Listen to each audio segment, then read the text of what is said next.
Meredith from Kitchen to Table, and today we're going to make passion fruit shortbreads. It's Mother's Day next weekend, and I think these are a perfect treat to make for your mum. And they're really easy to make, so I think it's a great project for kids to be involved with. We're going to fill them with a beautiful passion fruit cream, but I've also got a variation for raspberry cream as well, which I think is really delicious. So let's get started. We've got 180 grams of softened butter. Here, just going to pop that in the stand mixer. I've also made this with the food processor and it works just as well. So if you have a food processor at home or some hand mixers, either of those options are very good as well. And we've got some icing sugar. So we'll get this on the go. And we'll beat this until it's light and fluffy. So that might take about 5-6 minutes. Now, a little tip with the butter. I've just cubed it there and had it sitting out on the bench for the last half an hour to 45 minutes. But say you forget to get the butter out of the fridge and it's a bit hard. A little tip I learned is to grate the butter just on a box grater, and that will soften the butter down nice and quickly so that you can get on with your baking project. So just going to speed that up a little bit just to get it creaming and beating nicely. We'll also add in a splash of vanilla bean paste. Okay, so the butter and sugar are nicely creamed, so we're now going to just add in the dry ingredients. So just going to lift that up. Okay, so we've got some flour, self-raising flour. If you don't have self-raising flour, 2 teaspoons of baking powder into a cup of flour. Plain flour gives you self-raising flour. And then our custard powder as well. And as usual, I'll have the recipe up on our website so that you can refer to that for the measurements.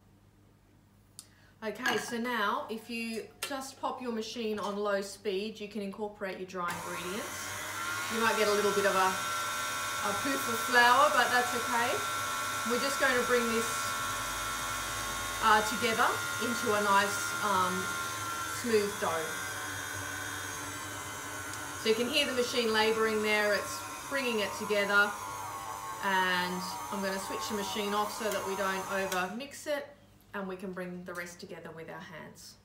So you can see that our dough sticks nicely together, forms into a nice smooth ball. It's not too sticky, it's just right. So we're going to now form that into balls. I like to weigh my mixture out into 20-gram portions. That way every bicky is the same size, it just looks nice and uniform. And another way you could do it is if you've got one of these sort of ice cream scoops or a tablespoon, something like that. This one's probably a little bit small, but you can get these in varying sizes. But what they allow you to do is just get an even amount each time so that each biscuit is the same size. Okay, so just roll those into balls. Otherwise, I think 20 grams is a really nice sized biscuit. So I just have a set of digital scales here, and just 20 grams, you can get a few going on the platform at a time, and then you can do your rolling. So I tend to weigh out, then I do all my rolling, then I press them out with a fork. So I'll just do a couple here, give you an idea what to do, and then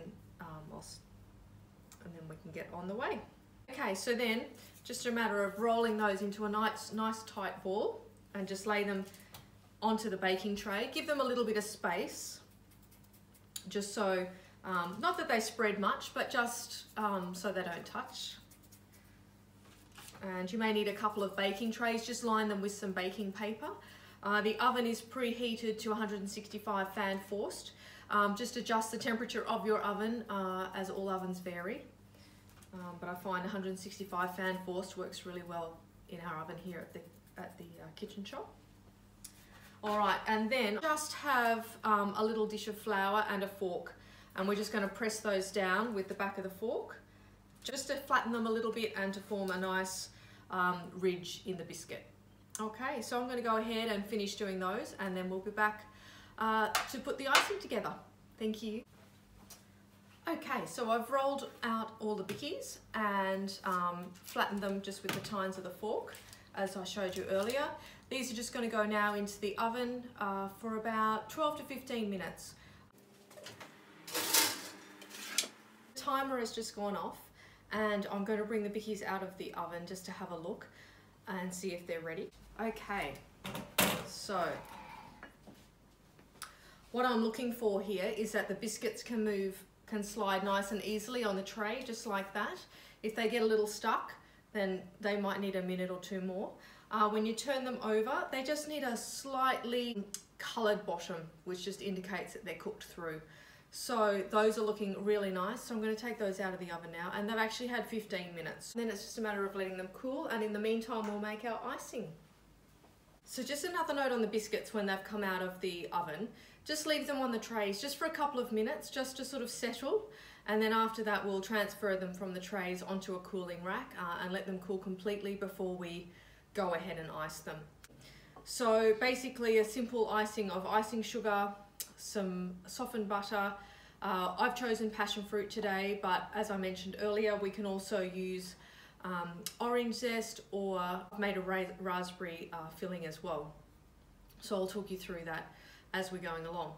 What to do is just put the butter and the icing sugar into a bowl, and we're just going to mix that together until it's creamed together, and then we can add in the passion fruit, or the orange zest, or the raspberries. So just first of all, just sort of push that butter into the icing sugar, and then in a little while we'll be able to really give it a good mix. So this just takes a few minutes. So while we're just bringing this together, I'll just chat about passion fruit. So passion fruit have been really plentiful recently.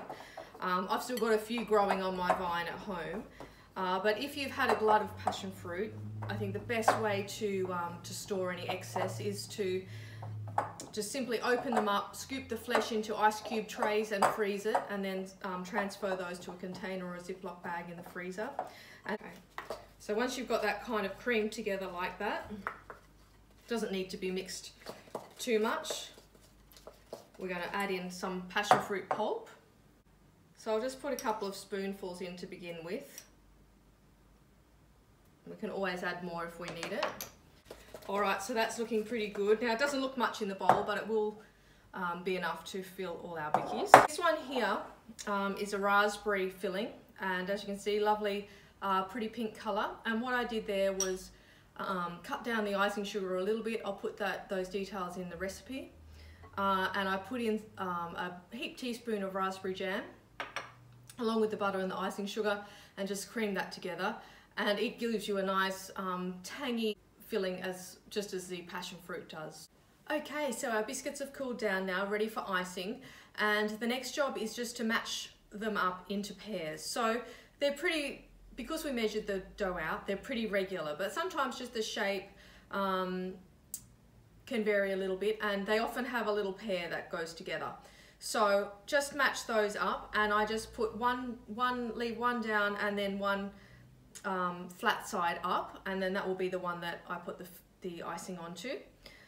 So those two there look pretty nice together. Actually, I think I like those two together.